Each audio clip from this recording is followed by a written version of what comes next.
In this video, I'm going to demonstrate how to use cascading style sheets in your ASP.NET Web Forms using Visual Studio.NET. Cascading style sheets allow you to separate the look and the feel of a given web page from the actual page itself. It allows you to abstract that information out into its own file, typically with a .css file extension. And the benefit is if you want to change the look and the feel of all the web pages that use that cascading style sheet, all you got to do is change it one spot and it changes everywhere. So it's a very handy tool.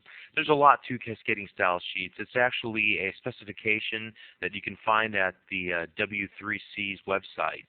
And there are entire books written about cascading style sheets. But Visual Studio.NET gives you the facility to create these style sheets very easily, modify them, and employ them within your web pages.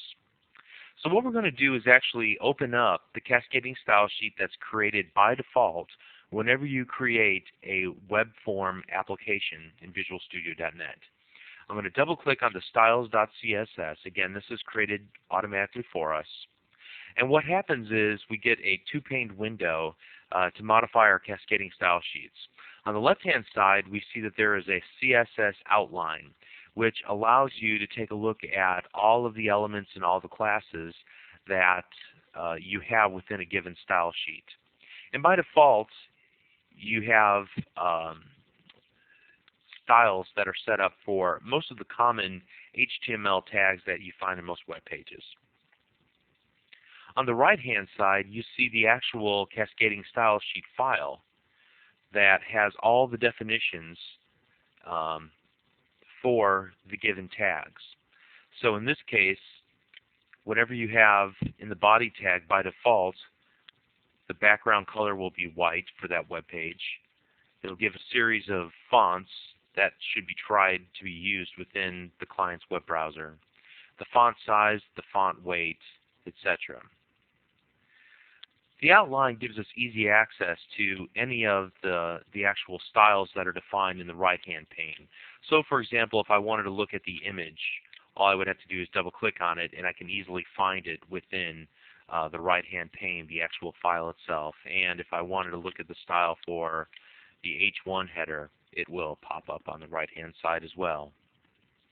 Now, suppose that I want to modify one of the definitions. All I need to do is put my cursor in the definition and begin typing. So for example, say I want to add another aspect to this body tag, and all I would need to do is then go to a blank line, and notice that we get the pop-up help that comes up.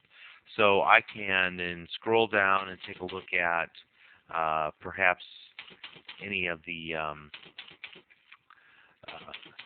attributes that I want to use within this body tag, and I can select font style, and so it'll give me the options for font style, and I want everything to be italicized.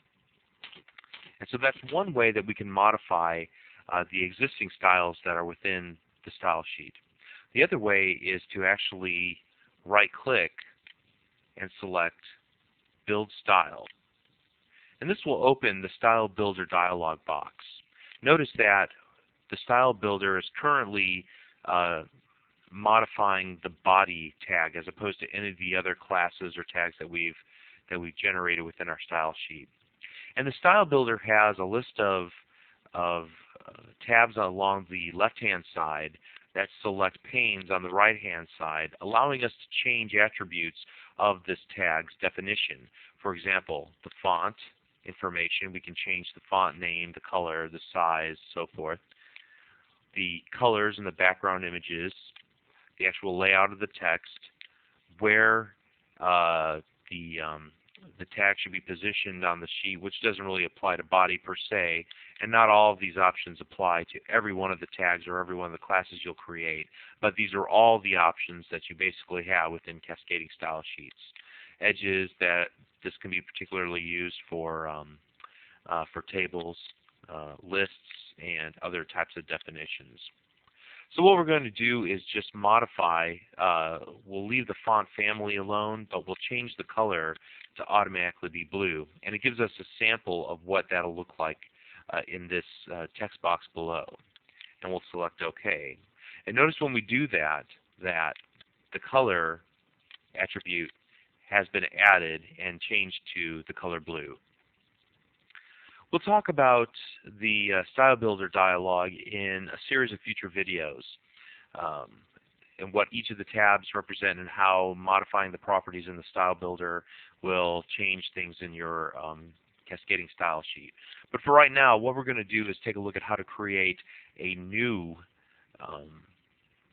style in your style sheet. We've already looked at many of the elements are created for you that are typical to a web page. What you can do is also define additional ones. For example, if I wanted to change the B tag to be something other than bold, what I can do is just pop it down and say, well, the background should equal, blue, or whatever the case might be. If I want to create classes, however, I need to designate that with a period and then the name of the class. So we'll call this my new class, and then open bracket and close bracket. And when I do, in the left-hand pane, you'll notice that classes now has a child, which is my new class. And I can define that by either typing it in, or I can right-click and choose the build style, which gets me back to the Style Builder window. So what I can do is select a family of fonts, go for Dana, and we'll choose a color and a size, 10 points, and select OK. And so that will be my new class. So we'll go ahead and save this style sheet. And now what we need to do is actually link this style sheet to one of the web pages that we have within our web form project. If you do not link the style sheet to a web page, one or more web pages, then it really will do nothing for you. So the linking process is pretty important. And you can do this in one of three ways. I created a web page called Style Sheet Example. And what I'll do is go into the actual HTML and just create just a paragraph tag. This is a test, and we'll do it again here. This is another test. And we'll play around with these and test out our style sheet. The first way that we can do the linking is to actually type in the link statement. Of course, this is the old-fashioned way, but we're going to go ahead and show you how you can do this. Even if you choose to take this route, VisualStudio.net does provide you with sufficient help to remember what the tag and the properties are. Notice when I get to the href that a little box pops up that says pick URL. What I can do is click on the ellipsis, and a create URL dialog will appear, and I can select the file that I want and select OK, and it'll type that in for me. Now I prefer to surround it with quotes. The next is to select the type, which, as you'll see, that it already pops up possibility for me, and we'll type in a rel equals style sheet.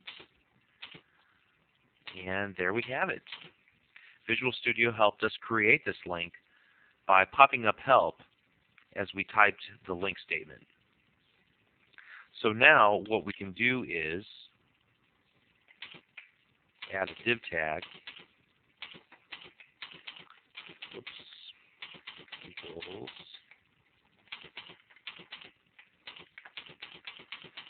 and what we're doing is just manually applying this class, my new class, to our first statement. And so what we can do is select View in Browser.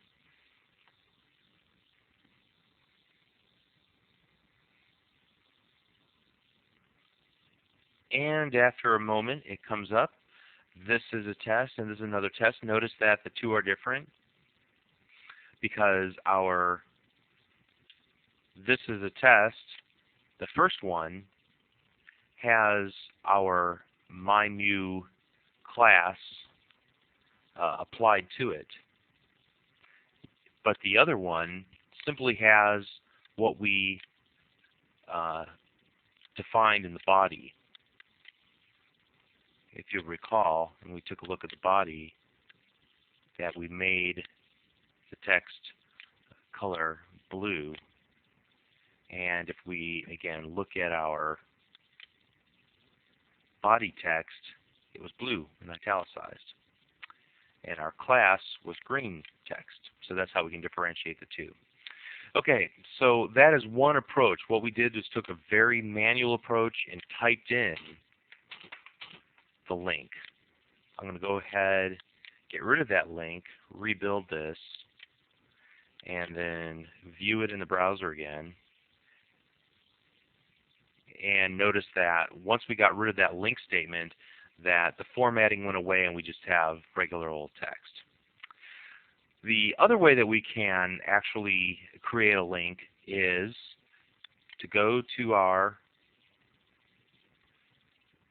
style sheet example.aspx, go back into design mode, and when we do go into design mode, we'll notice at the top that there's a bunch of menu options. And the menu option we'll want is Format, Document Styles. And when we do, this little Document Styles window pops up.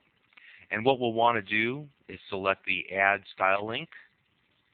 The Select Style sheet pops up, gives us the options within our local project, or we can navigate to a different area. We'll select that and hit OK. And notice when we do that, that a little link, styles.css, appears for our style sheet example.aspx, and we can add additional ones. And also notice that how our page, even though it's in design time mode, still changed as a result of the tags that we left in there from the previous example. So we can close this window. We can look at the actual HTML. And notice what was added was a link statement, very much like the one that we created manually, with type equals text CSS and rel equals style sheet. So what we're going to do here is go ahead and delete that yet once again so we can show a third way, and this actually is my favorite way, is to go back into design mode for our web form and simply drag and drop the styles.css, and notice that it went ahead and created the link statement once again. Now notice that, okay, it took us a refresh for it to actually show up correctly, but hey, it's there, so that's extremely cool in my mind. So now that we've got our style sheet created and that we've tested it out, all that's left to do is to apply the style sheet to other pages within our project, define more styles, define more classes, and pretty much go on from there.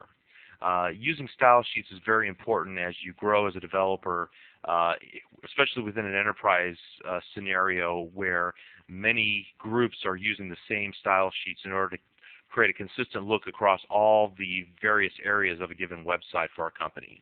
So you'll want to have this definitely in your bag of tricks. But this is just the first in a series of lessons regarding the cascading style sheets and their use within Visual Studio.net. And we hope you learned a lot and that